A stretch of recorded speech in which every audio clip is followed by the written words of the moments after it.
Excuse me. Okay. Welcome back to Nick Lenz Comic Corner, Classic Lesson Non-Classics. This is episode number 2689 and Doubleshot 2583. I got two Cypher related trades here. First up we have is Star Wars Volume 6, Quest of the Force. This collects Star Wars Volume 3, issues 31 to 36. Now, those of you might be asking, Nick, why did you say Volume 3? This is a relaunch previous one, which will be Volume 2. There was a Star Wars book released back in the 70s. It has been collected in the Marvel Epic Collections in the Star Wars Legends line. So, in these issues, we lay groundwork for what we see in Return of the Jedi. That's kind of in a way what these issues do. We lay the groundwork for it. Okay? We have Charles Show, still in the writing here, with Andreas Gill issues 231. 32-35 is Mabik Masuvov, and Andrea DeVito does issue 36. The cover art is mostly Steven Segovia, who does pretty much all 6 issues, with most of the issues he does it with Rain Barrio, all but issue 35, which is basically Rachel Rosenberg, who is the colorist of this book. So in this book, the first issue mostly puts in no space. We have Lando, Leia, and when I saw her in this book, I didn't realize she was even here until somebody basically put her name. It's like, oh, who this woman is. I'll get to her. So basically here with Luke, and they're kind of prisoners in no space. So they're kind of put in separate cells. And apparently this kid is apparently this is Leah's son. So at the see other stuff like Jedi anything. And then of course we have Chewbacca here. And then we have Lando with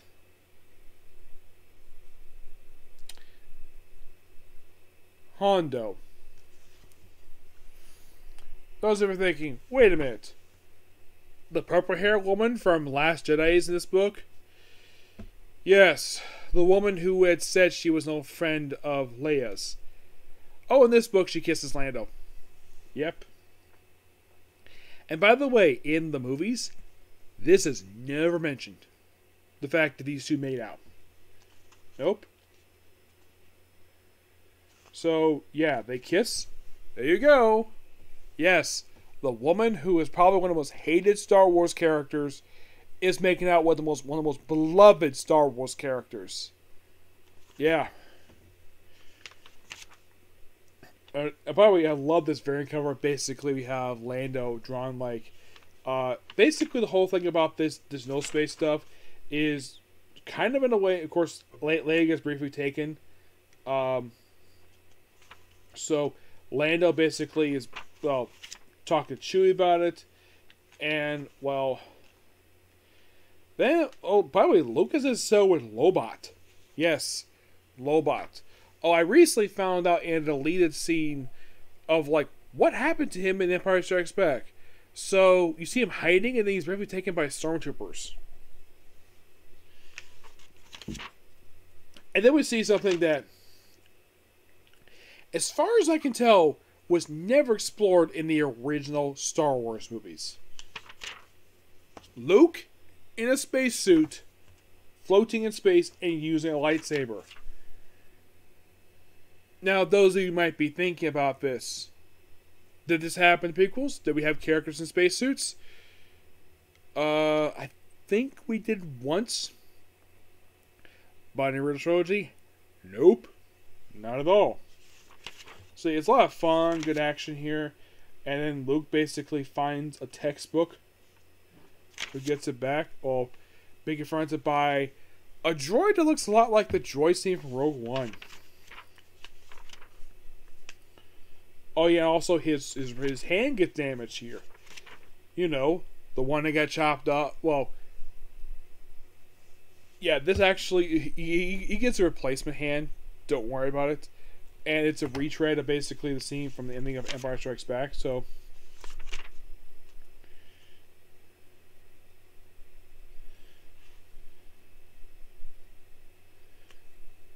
and I'm like, okay. So, Show probably was asked to include this character. I'm sure he probably didn't want to include this character. Either he wanted to, or he probably was told to do it because she was featured in Last Jedi. Now, here's the weird thing about this character. Aside from appearing in Last Jedi, this woman has appeared in a Princess Leia book by Claudia Gray, and this book. And that's it. They're like, oh, she's a friend of Leia's, and she does not tell her men what the heck is going on. So Luke gets a new hand, and then he gets a lightsaber, that's damaged. So basically, in a way, he puts on a coat that looks very similar to have a coat that Poe Dameron wore at the start of Force Awakens that Finn basically. So mostly put for these mini issues, it's basically Luke going on a quest. To do what, you might ask? Get a kyber crystal to make his own lightsaber. So he goes to Christophus, which I believe this planet was actually seen in Clone Wars. Yes. As a matter of fact, there was an episode where Yoda took 3 younglings to a cave on Christophus, while there's also some clone troopers there. And it's mostly put like a rite of passage and get basically whatever jewels they. It could be either the crystal could be either green, blue, yellow, or purple. And apparently, it was revealed in their book in the current continuity that the reason why some crystals are red is because it's dark side corruption. So Luke goes to a bar and meets a woman named Gita. Yes, this woman here. Now, those of us are thinking, wait, like, does this woman do a thing for Luke? Not really, that she just works with him. And she's got green hair. Like, so what? Yep, and then of course we this guy asking for his lightsaber. Though he does, by the way, love this cover, very cover with Phil Noto. Marvel, get this guy more work. The guy is still that damn good. So he looks at the lightsaber, gets back to him. Mostly helps him basically build a new lightsaber. Oh, and I love the fact he wears, take a look at this black outfit he wears here.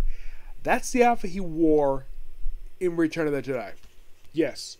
It's like Charles Shaw knew the fact that we're probably going to do Return of the Jedi really soon. And then we could sort of like into one of the crystals where he's meditating. And it looks like he went back in time to when the Sith were around. Mm-hmm. Yep. As he like versus finally meditates again and sees Yoda. Wonderfully drawn here. This is really good here. After chatting here for a while, then we see Ben Kenobi. First time I can think of the Force Ghost that appeared in the Star Wars comics. Ben Kenobi himself has actually appeared in the Star Wars comics many times since Marvel got the license.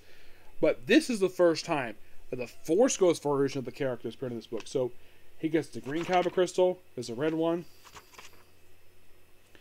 And that story is kind of wrapped up there. Mostly put in the case of this next issue here, it's a lot of leading into Dark Droids, which it's the next thing that happens here. And of course, Lando gets basically gets Millennium Falcon back. Oh, by the way, remember this guy from Return of the Jedi? You could say this is his first chronological appearance. A little about here with the Empire. There's no mention of Death Star just yet, per se. They fight a giant space whale, well, space creature. And the book ends with Palpatine's statue being defaced. I gotta admit, this actor was really, really good. And yes, the next thing to review will be for this book will be Dark Droids. So, this book and Vader are ready for Dark Droids. And this is something, though, after Dark Droids wrapped up. Okay.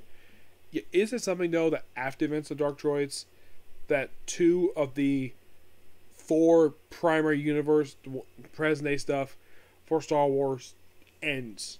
Dr. Aphra and Mount Harris both in issue 40. Do not know if they're gonna come back or not. Yes, we got the High Republic stuff on right now, but right now we just got Star Wars, not Beta. In my opinion, that's fine. Yeah, Bounty Hunters was fine for what it was. I loved Bounty Hunters book. I will talk more about that later in the future when I get more trades, but yeah, next review for that book will be Dark Droids. Alright, next up we have is a book my friend Tivia has loved the fact I'm reviewing this book here. Superman, Lois and Clark, Doom Rising. This collects their feature from Action Comics 1051 to 1057 and the Death of Superman 30th anniversary issue. The 30th anniversary issue is mostly put John finding about the events of the Superman. That's mostly put exactly what goes on there. And there's a bit of a follow-up with it with basically Doombreaker, and fights them. And of course, the one-shot ends with basically John giving Superman his cape back. He's like, Superman's cape would basically be no Superman. Basically, that's kind of how he phrases it. As Superman agrees and he flies off, great one-shot. And then came the Superman Lois sequel. By the way, this is promoted as Lois and Clark 2. Yes, seriously, that's how the trailer was promoted. And it's Superman wearing the black suit. Yes. Of course, the creative team of this book is Dan Jurgens and Lee Weeks. Now, they do... Lee Weeks is the primary artist for the Action Comics issues, and Dan Jurgens writes and draws the Superman 30th anniversary issue with Brett Beating on the finishes. Lee Weeks basically most of the artwork for issue 1050, 1057, with Dan Jurgens and pencils for issue 1054. This wonderful cover is by Lee Weeks and Elizabeth Brewster, who's the colorist. So, the primary story of this book is a couple of different things. Doombreaker is back, and Superman has to deal with him. Also, they move back to the farm for reasons. This is probably set before the events of present day stuff, mostly. Damien is not here. So John meets up with this alien princess, this beautiful alien princess. Apparently, it's revealed she's 1 year older than John. So basically, this girl here is like 11, maybe 12ish. Yep. So he's basically with their whole story, and then they come on the whole planet, and Superman basically goes follow them and fight to get John back. They come home. I thought it was a really cool story. I love the fact they did this. And it's surprising it was only 7 issues. But love this book. I give this book a 10 out of 10. The Star Wars book, I give that a 10 as well, because I thought that was really good. Yep. Oh, in the case of Action Comics. Yes, so in the case of the book, is these issues themselves, I have only technically reviewed right now, well, the main Superman family book.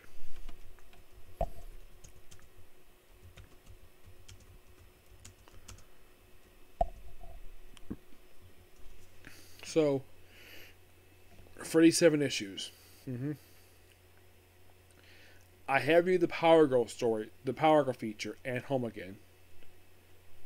And this does go to, I think if I remember correctly, I think that the Power Girl one wraps up with, I think it was like 54, I think it was. Let's see. 53, yes. So,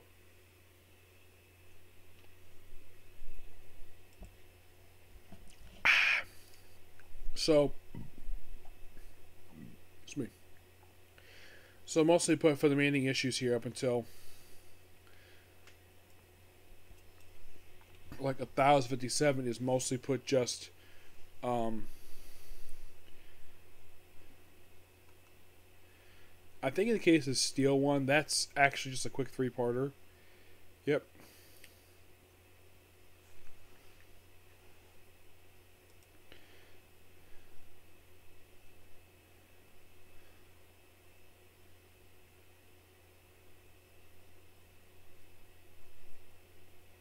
I think 1057 is a Connor Kent one.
Yeah, I'm looking at basically the many issues. Um, yeah, they kind of in a way replace this feature with Secret Identity, which is basically just um, looks like it's a Keenan Kong story. Mm-hmm.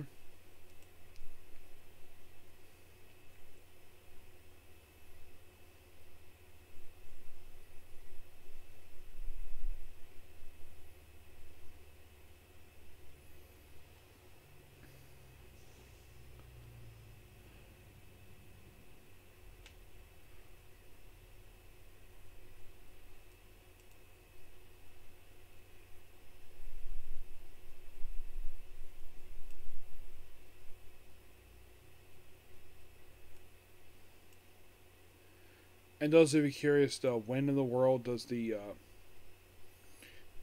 Phil Kennedy Johnson's feature for Action Comics wrap up?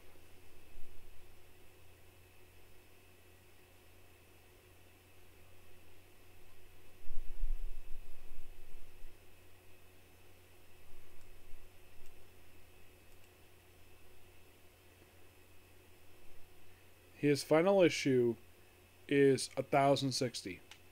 And 1060 is also the last one to feature a backup story. Yep, that's the last one officially that features one. I wouldn't be surprised though if they included, like, it's only 4 issues, because it would be kind of weird if they just did not include, like, the whole thing. Yeah, in my honest opinion, for those last 4 issues, they should basically collect the whole entire feature, like the entirety of the 4 issues, and maybe include the Steelwork stuff. But it depends. But I'm happy I got this done. Tibia, if you watch this, I'd love to hear your thoughts about the storyline this. I know you probably reviewed the individual issue when they came out, but I would love to hear your thoughts because this book was amazing. I loved it. Okay, so yes, that's going to be pretty much a particular view. Please be sure to like, comment, subscribe, turn on notifications, and do not hit that dislike button. What I forgot to mention that today is my birthday. I got some clothes. Got one thing on my wish list. Not a lot per se. I'm happy I got the clothes. Okay? But see you tomorrow for more Super Sunday, one anime, maybe comic corner 2, okay? Thanks to you. Bye.